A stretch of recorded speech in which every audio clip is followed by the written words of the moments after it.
Welcome to the Cities at Tufts virtual colloquium, along with our partners Shareable, the Kresge Foundation and the Bar Foundation. I'm Professor Julian Adgerman, and together with my research assistants, Caitlin McLennan and Deandra Boyle, we organise Cities at Tufts as a cross-disciplinary academic initiative which recognises Tufts University as a leader in urban studies, urban planning and sustainability issues. We'd like to acknowledge that Tufts University's Medford campus is located on colonised Wampanoag and Massachusetts traditional territory. Today, we are delighted to welcome Steve Kadish, who's just stepped down after 5 years as a senior research fellow at Harvard's Kennedy School Taubman Center for State and Local Government. Previously, Steve served as Massachusetts Governor Charlie Baker's first chief of staff, where he helped shape and implement policy and operational improvements in key state agencies, working with the governor's cabinet, Massachusetts state legislature, and external shareholders. Stakeholders, sorry, not shareholders. Wow, that's a big mistake. External stakeholders. Steve and Governor Baker co-authored Results, Getting Beyond Politics to Get Important Work Done, a Leader's Guide to Executing Change and Delivering Results. Barbara Kellerman, who will respond to Steve, was founding executive director of the Center for Public Leadership at Harvard's Kennedy School, the Kennedy School's James McGregor Burns Lecturer in Leadership, and she's a member or was a member of the Harvard faculty for over 20 years. She's currently a fellow at the McGregor Burns Center, and she's also held professorships at Fordham, Tufts, Farley Dickinson, George Washington, Uppsala, which is in Sweden, Christopher Newport Universities, as well as Dartmouth and the Tuck School of Business at Dartmouth. She served as Director of Graduate Studies at Farley Dickinson and Director of the Center for Advanced Study of Leadership at the University of Maryland. So Steve's talk today is the title of the book, Results, Getting Beyond Politics to Get Important Work Done, to which Barbara will respond, and then we'll have open questions as usual. Steve, Barbara, a Zoom-tastic welcome to the Cities at Tufts Colloquium. As usual, microphones off and video off, and please send any questions through the chat function. Steve. Great. Thank you so much. It's an honor to be here, and honestly, I have to tell everyone, being an alum from Tufts, there's a little bit of pressure, and that I have one of my all-time favorite faculty watching, Rachel Bratt, who honestly helped shape me to where I am today. So I'm very grateful. I have too much information to share with you.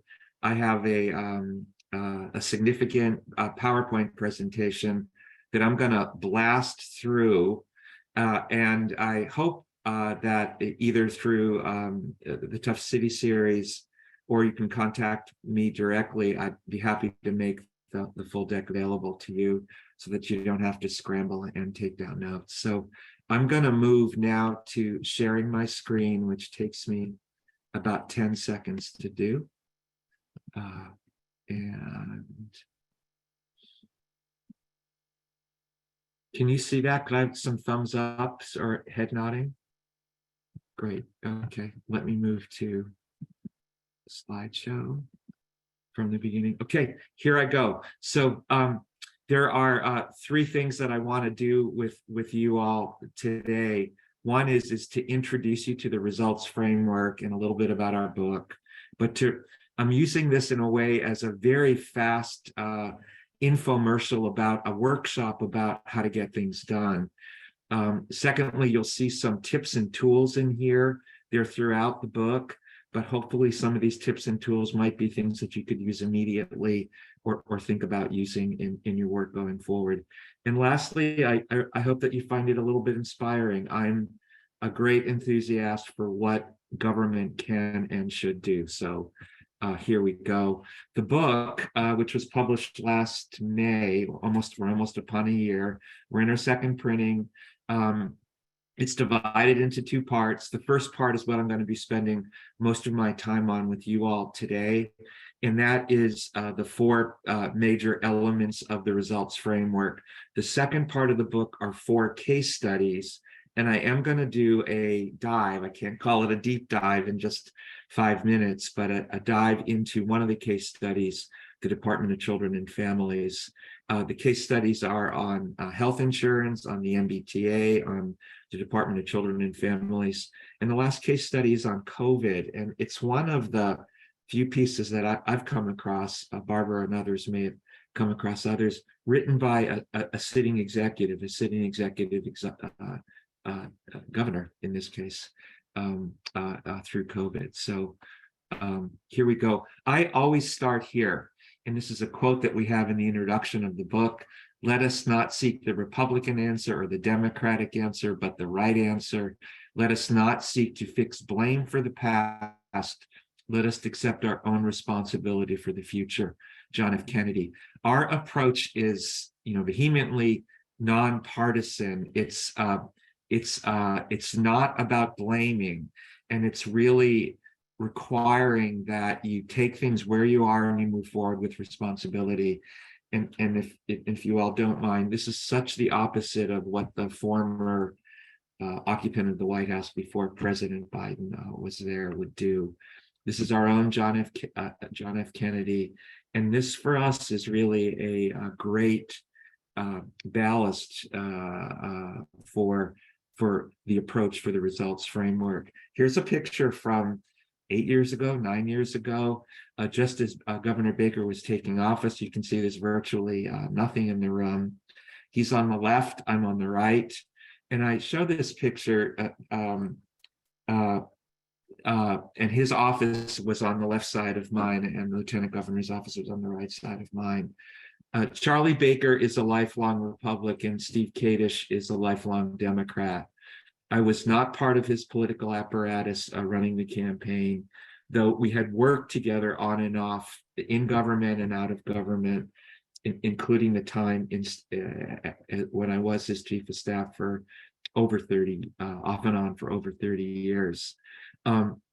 So here's a new governor choosing somebody from the opposite party, not his campaign, not a member of his campaign.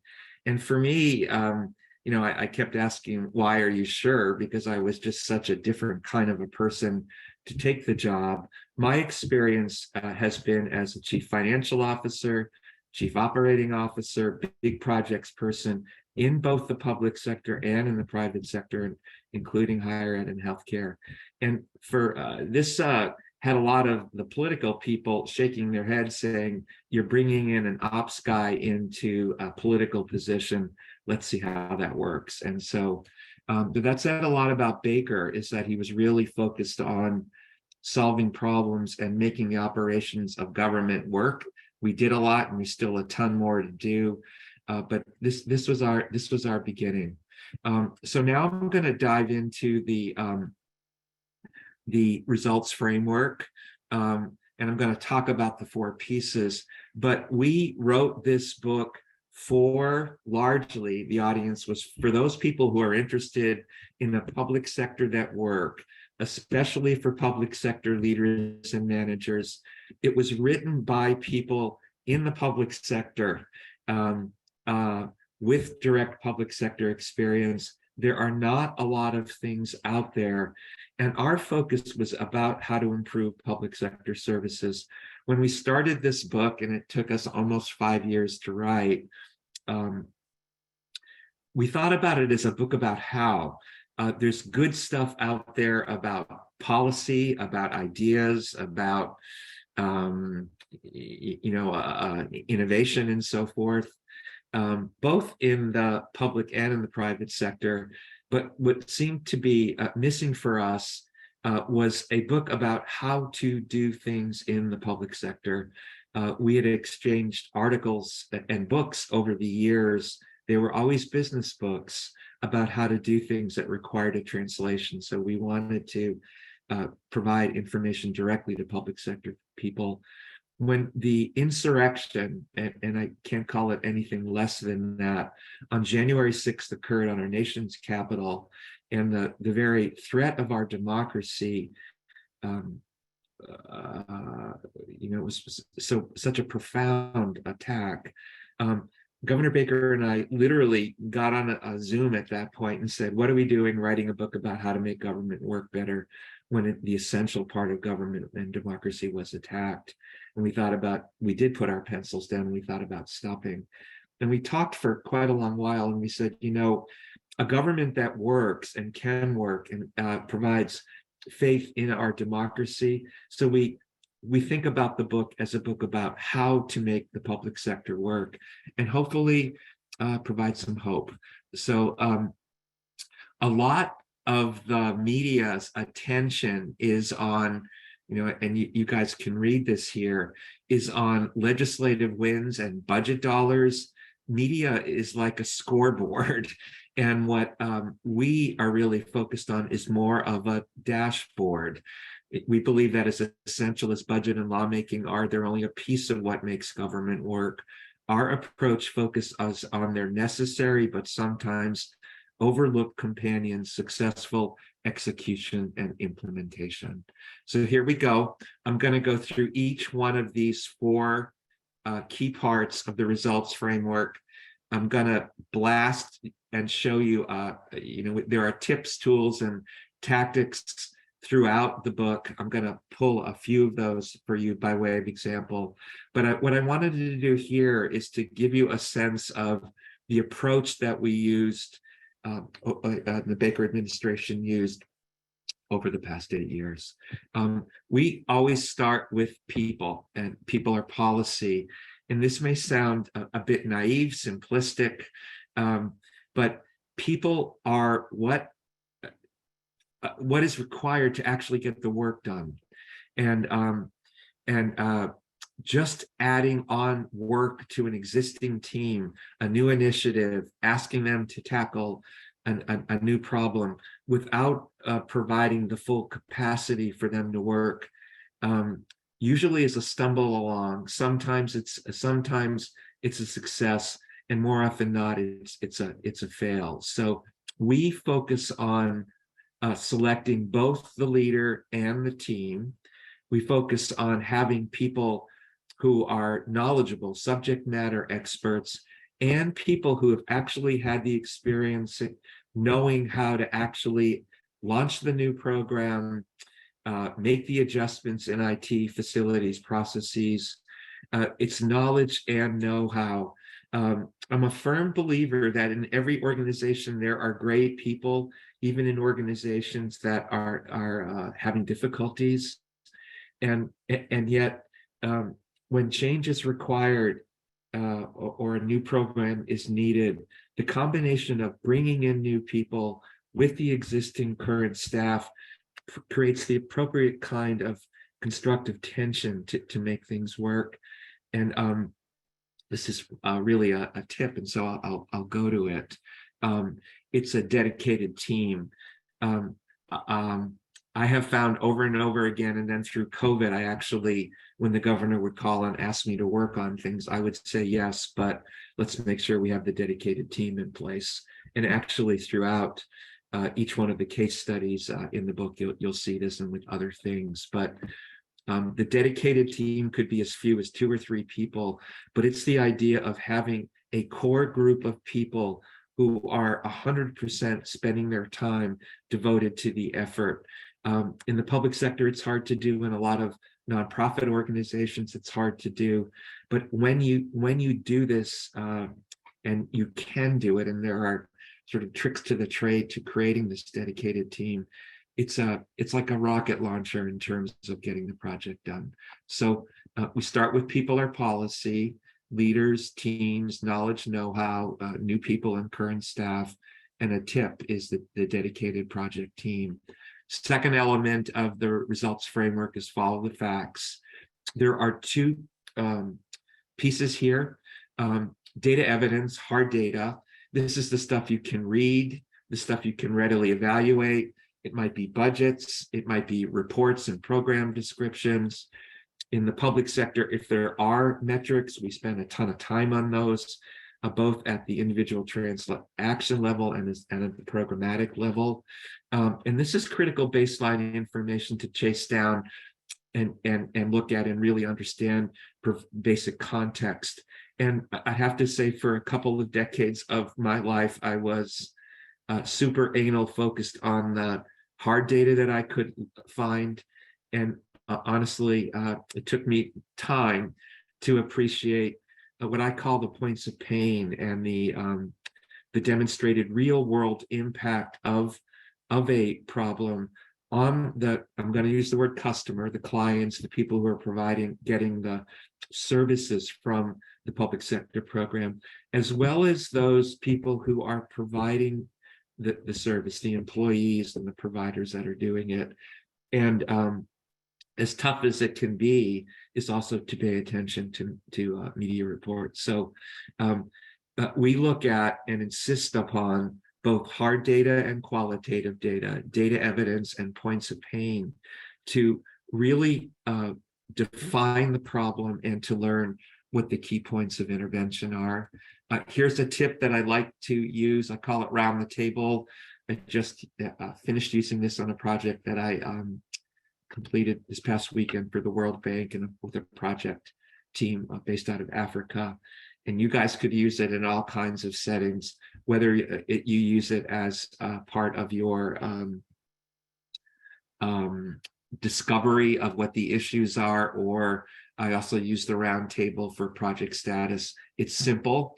It's an organization a level setter, and it's effectively having somebody other than the leader of the group going around the room to solicit the comments, the status, and so forth. Very effective, and it's I recommend this for those of you that are either in the public or private sector when you're tackling problems or launching new projects and want to understand what the status are. So we did people or policy. I blasted through focus on facts, follow the facts with the data evidence and the points of pain. Now I want to spend some time on the focus on how, and this is the element that I believe, Governor Baker and I believe, you need to spend most of your time on. And there are two parts here. There's the what to do and the how to do it. The what to do could be an action plan. It could be a program description. Sometimes it's a budget appropriation, the actual dollars itself. It is the implicit promise that if this set of activities are done, the problem will be solved or the new program will be launched. How to do it is in my mind, the requirement to have an organized method to move from the design, the policy, the program description, the dollars to successful delivery. And I'm going to talk a little bit further about each of these items here. The work management triangle. I did just speak about the dedicated team. I'm going to do a quick blast of a tip on releases, touch on agile scrums and so forth. So what I have highlighted in blue here, talented people and being data driven, and I would add even dollars are not sufficient. Results require an understanding of how things work, a method, and the know how to make it happen. So this is my attempt at a project management cartoon, I guess, or a results cartoon. On the left-hand side, you have a diamond shape. And in my mind, I could literally push that diamond over. It's poised on a precarious point because too often the time and attention is focused on the what and not enough on the why or the facts and understanding what the problems are, and little on the how. When things have a strong base in how, a strong base in the what, and more attention is paid on understanding what the facts are identifying as the problems, that's a very strong foundation. And the example I use that most people can relate to is Obamacare. That was a huge, important battle on the what, creating the piece of legislation which is really now part of our not just political fabric, but really our healthcare fabric. But when it was actually launched, some people actually lost the healthcare that they had, and it was really a dismal failure in the implementation. President Obama launched a dedicated team. One of the members of the dedicated team was Jeff Zients, who is now President Biden's chief of staff. And today, or actually over the last few years, there are over 20 million more people who are getting their health care through Obamacare, and it's a great success. But it's an example of the importance of the what to do and the how to do it, and the importance of that over and over again. I think about tackling work as projects, and in my mind, there are three, I call it the work management triangle: scope, time, and resources. Scope are the things that you are saying need to be done. Time is the amount of time that you've set aside, and resources are everything from people, IT, facilities, dollars, et cetera, that are going into actually making things happen, and they need to work. And for early in my career, I'd say for a couple of decades, I spent a huge amount of time on the scope and trying to thoroughly understand the problem and what would be needed to be done to resolve the problem. That would often take months, and therefore the projects that resulted were a year or 2 years in their actual implementation. And my success rate was about 50%. I learned a lot from both the successes and the failures, and the success rate nationally on large projects is, I think, somewhat similar to that. Prior to the Baker administration, I started focusing on time and first, and saying, okay, what can we get done in 6 weeks? What can we get done in 8 weeks? And therefore shaping the scope and the resources. And it's incredibly effective. I'm not going to talk about this next slide, but it is a tip on using what I call releases, incorporating Agile Scrum. I'll touch upon it a tiny bit when I get into the Department of Children and Families case. But this concept of release, everybody has some kind of a phone, Android, iPhone. Everybody who's watching this has some kind of a laptop device. There are tech does releases, not complete new products, but releases which have features, and we pick that up in the public sector. Last part of the results framework is push for results. So we did people or policy, follow the facts, focus on how, and then push for results. And this is where we're measuring the actual performance. I love this quote from John Wooden, a famous basketball coach college coach from the 1960s and 70s. Never mistake activity for achievement. And there's a lot of activity that is required for achievement, but it's not the same thing. So meetings, emails, texts, reports, discussions, all are helpful, hopefully, but they're not the same thing as actually the performance results. And we focus on measuring what matters, a heavy focus on performance metrics and a heavy focus on project status. And I'm going to show you a couple of those examples. I really dislike averages. They mask things. And I'm going to show you an example, a powerful example of how when you see a metric, beware of it if it's a mean or a median or an average. I'm going to show you a quick tip on business process analysis, and I really believe in the power of it. And then the last statement I want to make here on push for results is it's never done. And it's so important to measure, really look at your performance metrics, evaluate what's working and not working, and then be humble and honest and objective enough to say, you know what, we need to make an adjustment, and to repeat that cycle. It is hard to do in any organization, a private organization. It is brutally hard to do an adjustment in the public when the media will say, well, you just said you were going to do this. What do you mean you're doing something different? And therefore, even harder and even more important to be able to make an adjustment and take the media hit as you need to in the public sector. So here's a one-pager on business process analysis, an incredibly powerful tool for continually improving very quickly existing processes. And then here's another tip on the importance of being able to color something red. Everybody participating on this, in this forum today, and folks that you've worked with all like to get A's, do not like to bring bad news to the people that they're reporting to, but the ability to not just say something is green, on track, yellow, there are issues, but we'll get there, but to say something is red is really hard.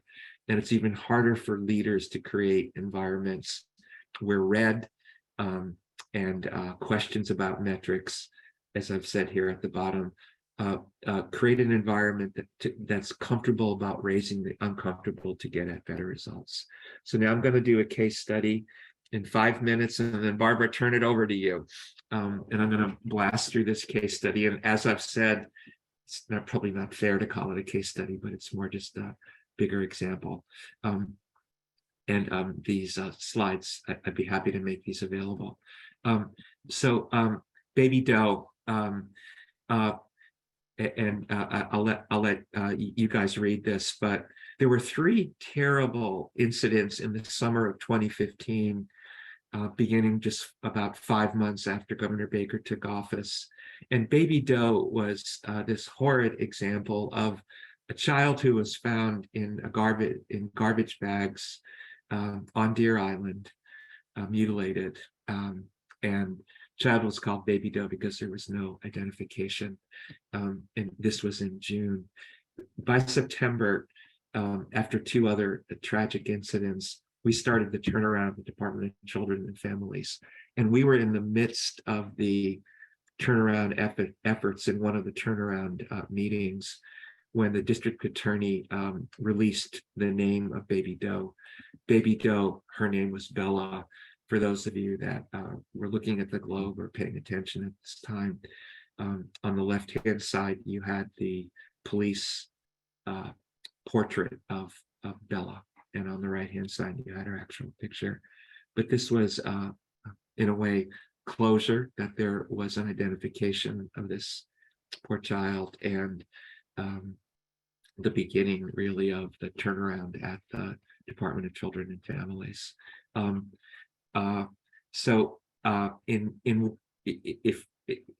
When I do have the opportunity to do bigger workshops, we go through this, but you guys get the answers to the questions. But on what happened with the Department of Children and Families on people, facts, the approach on how, and the results. And you could take a peek at some of the items here. But there was a dedicated team. There was attention paid to both kinds of data and extensive use of roundtable. There was a release-based approach. We used work streams, which is different than projects by themselves. We used a tool that I call Getting to Green that I'm going to show you. We used Agile Scrum, for those of you that might be familiar with it, intense project management on metrics as well as on project status. And every twice a week, and this was pre-COVID, bringing in people across the state, there was a 3-hour meeting that was a leadership team review to review it all. Here's, I guess, a tip, but it's an example of what Getting to Green, a checklist, looked like for each of the 5 work streams. Across the top, you'll see a mixture of sort of common sense things. What is the objective clear? What is the scope? The terms sprint backlog and product backlog are Agile Scrum terms that are more time related. It was really important for the Department of Children and Families to have a strong communication and engagement element to its work. It was important to have metrics identified right away in the overall status. So this was an agency that had a hard time making a single hire in 6 months. It could not produce a policy within 1 or 2 years minimum. And here we were, and they were social workers, and here we were using basically a tech approach to tackling the work and each of the 5 work streams. This was an example of 3 weeks later, I think, of the launch of the turnaround of the people team. And the objective, the scope, the sprint backlog, the product backlog across the top, their metrics defined. And then you could see here that if you look in the chart, they posted, and this was miraculous for them to do, 121 of the 200 open positions in this period of time. And it was like a hurrah, among other things. And it was really an uplift for the agency. They used releases, and the first release went from, I think, September 16th to just about Thanksgiving, issued 2 major policies in that period of time, miraculous on its own, posted 200 positions, did a variety of other things. In the next release, which happened by St. Patrick's Day, March 18th, more policies, onboarded people, hired its first ever medical director. And here's an example of the 1-page project management status report that was used by the agency. And you could see how much red, yellow, and green was in here. And at this time it was a lot more reds than greens. And this enables the leadership team to focus their time on the reds, to congratulate people on the greens, but it really allows for the time to be spent where it needs to be spent, and that's on the red. Here's more examples of the success of later releases, and I'm going to the very bottom line here. This was in February of 2017. 95% of ongoing social workers have fewer than 20 families in their caseloads, and I'm almost through. So this is an example of why Governor Baker especially hated the idea of only looking at the average or mean or median caseloads for social workers. We were hearing that the mean or median, and you can see this in the lower right-hand side, was 18 or 19. The goal was 16. We thought if you were off by 2 or 3 cases, it wasn't a big deal. But the world was screaming about how awful this was. If you look at this chart, the tallest row is 186. It's in yellow. That means 186 social workers had a caseload of 19. You go to the right, 164 social workers had a caseload of 20 and on. What this showed us is that over 40% of the social workers had caseloads of 20 or more. That's dangerous. And that was one of the reasons that we thought that we were seeing these really awful tragedies. 18 months later, a ton of work using the release process. You have this remarkable change in the caseloads, and only 11% of the social workers had more than 20 cases. Here's a 1-page chart that does then and now with the turnaround. Then was September 2015 when we started. Now at that time was the end of December 2017. But you could see almost 300 new social workers in the first row, this dramatic increase in the number of licensed social workers in the second row from 54 to 98 and on. But it was quite remarkable. During COVID, there was another tragedy that took everybody aback. A teenage boy with disabilities who was under the care of DCF died. And so it had a lot of people wringing their hands and saying, are things better? And in fact, Mary McGowan, who is a strong advocate to make sure that the Department of Children and Families is operating well, said, this is not the same DCF as it was with Jeremiah Oliver or Bella Bond, 8 years ago. They've made great progress. There's a ton to do. And she said to the Globe, if I could change this one thing, I think we should stop referring to it as reforming the department. That suggests there's going to be an end. Our child welfare system needs to be continually enhanced. And I think this is true for all kinds of work. Nelson Mandela, who I think is one of the greatest public servants of the last 100 years, if not more, said it in his own way. After climbing a great hill, and he did, one only finds there are many more to climb. there's the framework. And here's a thank you to you all. Barbara, it took a touch longer. I'm turning this over to you. I think I'll do stop share if that's okay, Julian. Absolutely fine. Barbara, your thoughts? Yes, I don't really even barely know where to begin. First of all, Julian, thank you for having me. Steve, thank you so much for a very stimulating presentation, but even much more to the point, for partnering with a chief executive of one of the most important states in the country on not only years of governance, but on producing, in consequence of those years of governance, a book, I would even say a kind of model that other people could and should adapt. So let me just make a few quick comments. I know we're all anxious to get to participants who I don't doubt have many questions. So let me just make a few quick comments. As you would have picked up if you heard Julian's presentation, my own expertise is very much in the field of leadership. I have written many books and articles on the subject in various ways. I'm a bit of a deviant, which we won't go into now, but some of that will be reflected in my comments. The leadership industry is a multi-billion-dollar business in which a lot of people make a lot of money, purportedly telling other people how to lead. I have some skepticism about it in ways that Steve and Charlie's book will illustrate. The skepticism is primarily rooted in the proposition or in the finding that most of what the leadership industry is focused on is on the self, on enhancing self-development. It's very much, dare I use the word, a narcissistic enterprise.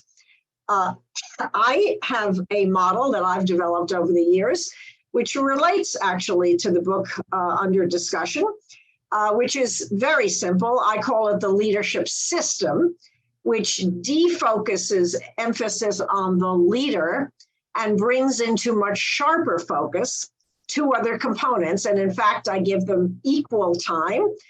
Part one of this triad is the leader, for sure. I'm not saying leaders are unimportant, but of equal importance are the followers or the others, whether they be constituents, whether they be members of the team, however defined, other people.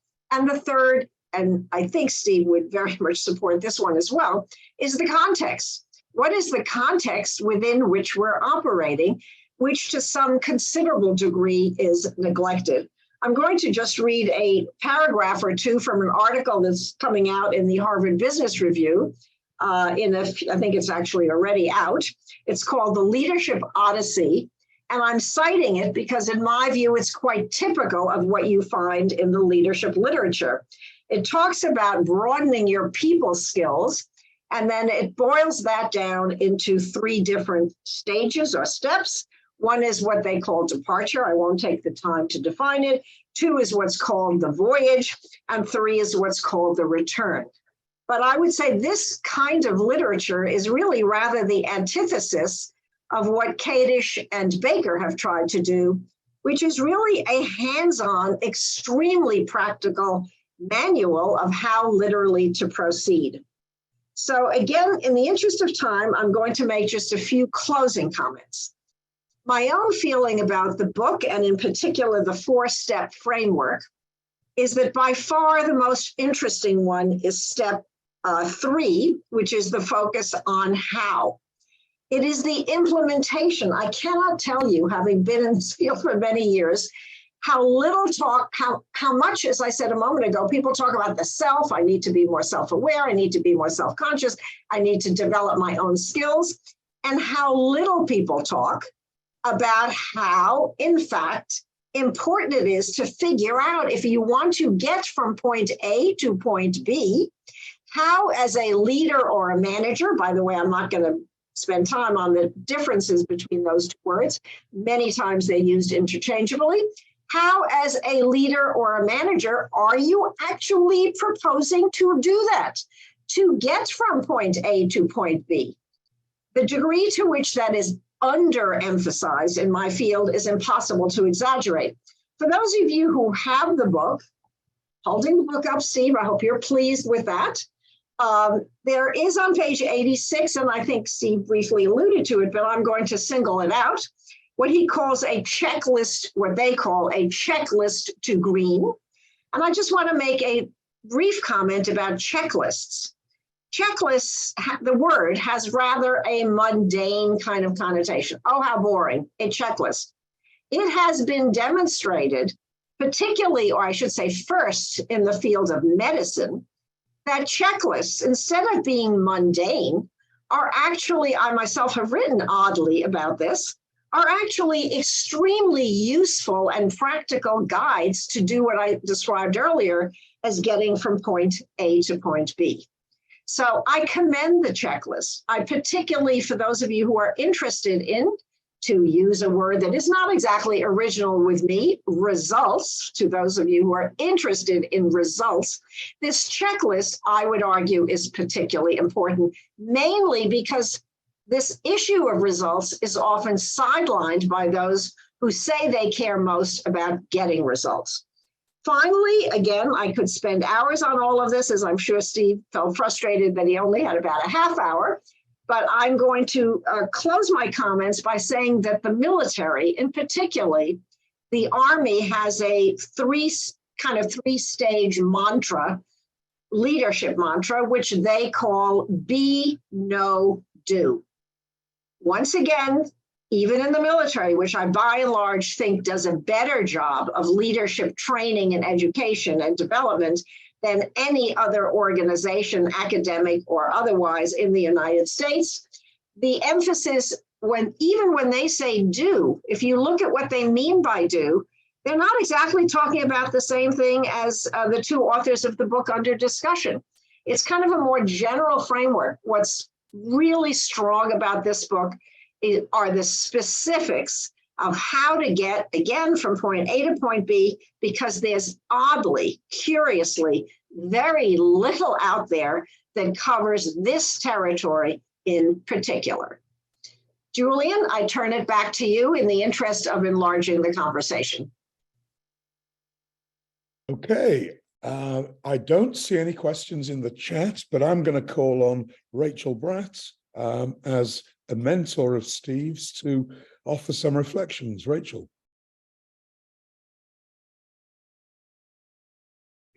Thanks, Julian, and thanks so much, Steve. And as your former professor, Steve, I'm really so proud of you for what you've done, not only by writing this book, but also for your remarkable career in the public and private sectors. You've absolutely distinguished yourself in so many critical ways. Barbara, thanks also for your very wise comments. They were really incredibly helpful, I think, in focusing on some of the major contributions of the book, and also bringing up the point of context. As Steve knows, this is a point that I raised with him when I read the book this past summer. I asked Steve the question of how much do you feel the results that you and Governor Baker were able to achieve were in part a result, sorry to use that word again, were the result or the outcome of being in a state that has much softer partisan politics than many other states, a place where the fact that a Republican governor could appoint you, Steve, as chief of staff, could appoint somebody like Crystal Cornegay as her one of her chief housing people. And it goes on with the numbers of people who he appointed across the aisle, because in Massachusetts, the aisle seems to be kind of a mushy construct. So I wonder whether you want to, Steve, comment on that, and also comment on Barbara's comment about the importance of looking at other frameworks, such as the framework that the military uses and other frameworks that might be useful in your work going forward. Steve, do you mind if I make just one comment before you reply to Rachel's question? Very quickly, I wrote an entire book about leadership in the pandemic. The book, curiously, is called The Enablers.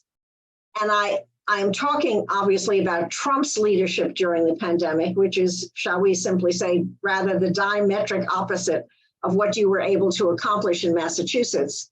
But as the book suggests, it was you were able to accomplish so much in Massachusetts, and Rachel's comment is related, is not just because of the leader, but because of the team, which you obviously also emphasized.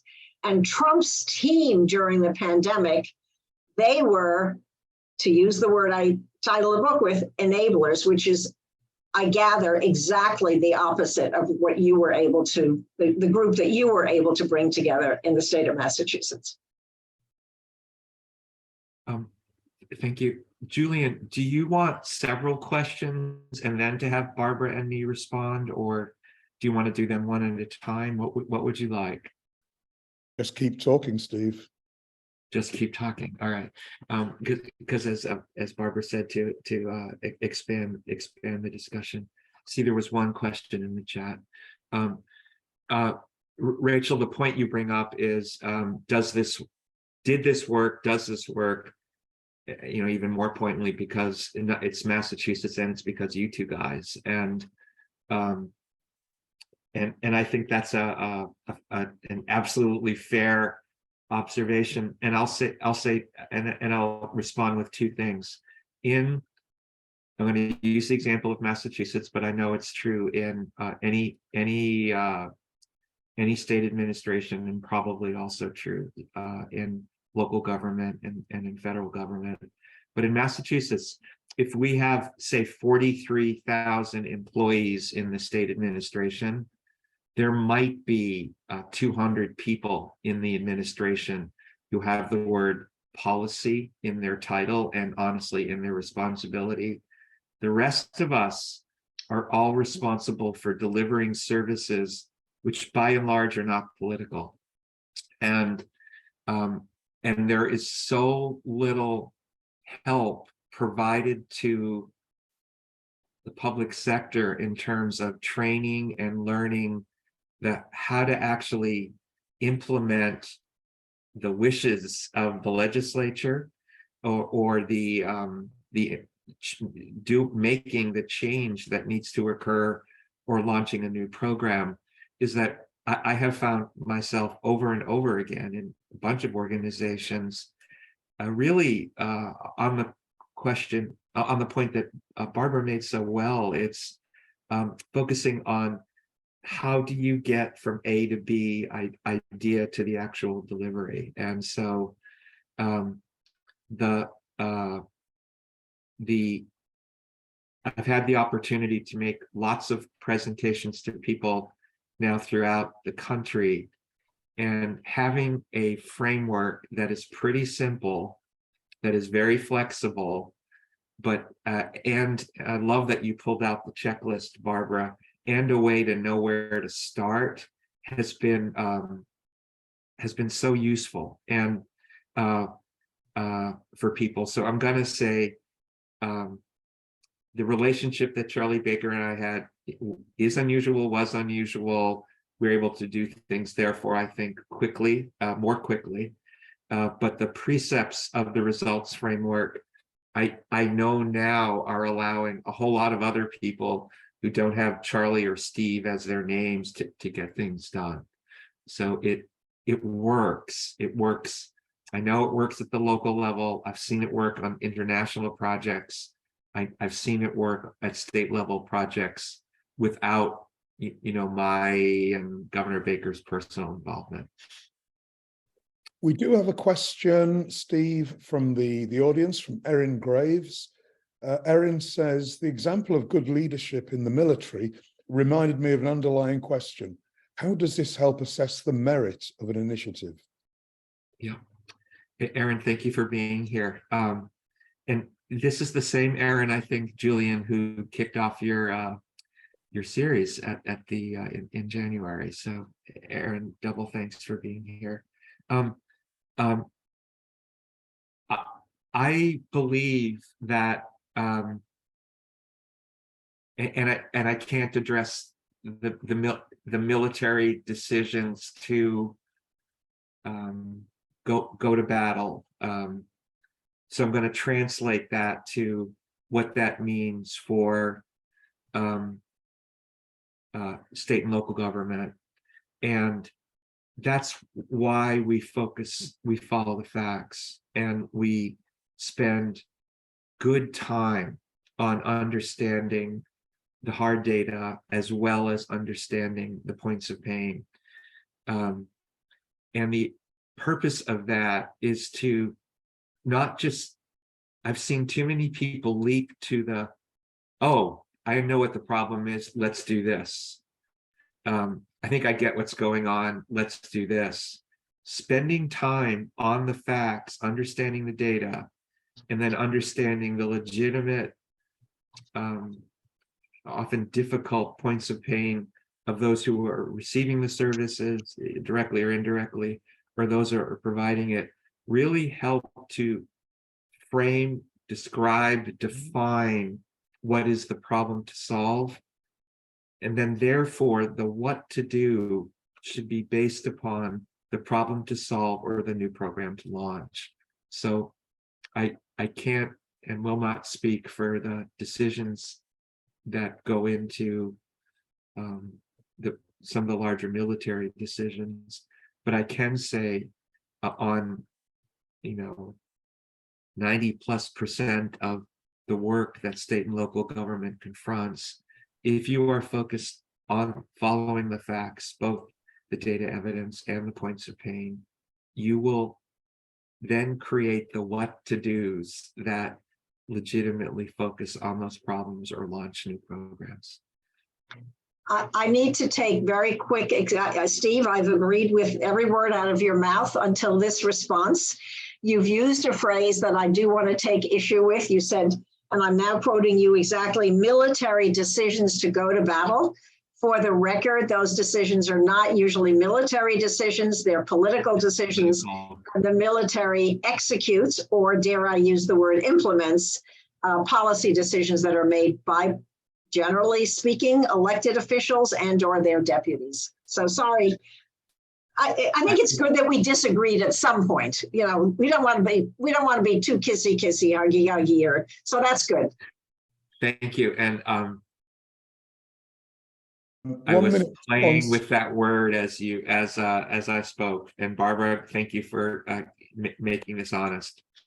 Okay, Laurie Goldman. Laurie, would you like to ask the last question? Yay, last question.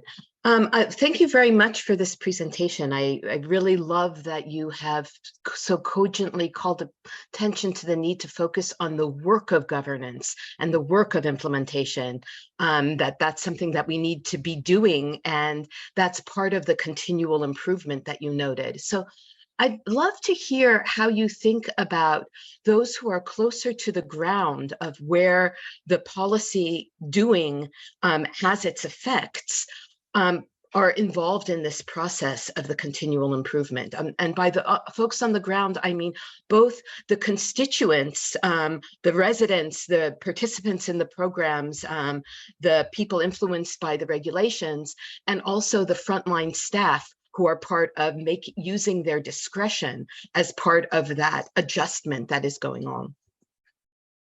Thank you, Laurie.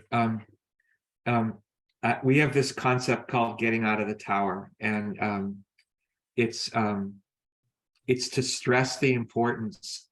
So often, an organization will believe, public or private, that it has the answers, and often the leadership believes that they have the answers or know what's going on and understand what needs to be done.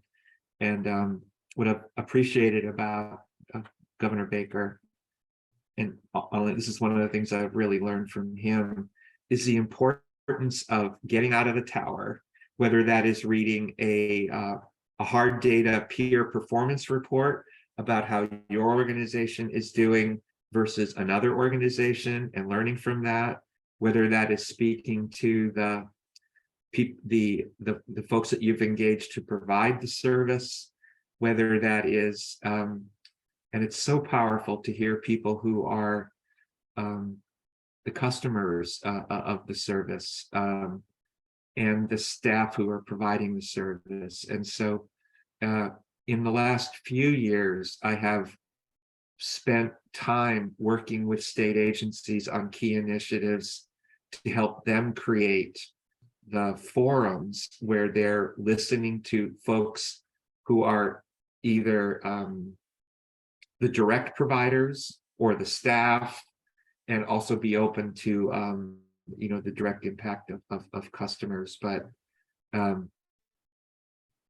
it makes it better, and it also allows you to be honest about when you roll out an idea with full good intention based upon good fact, and then you're measuring the results, that when it's not working, you can make the adjustments. Great question, Lori. Thank you.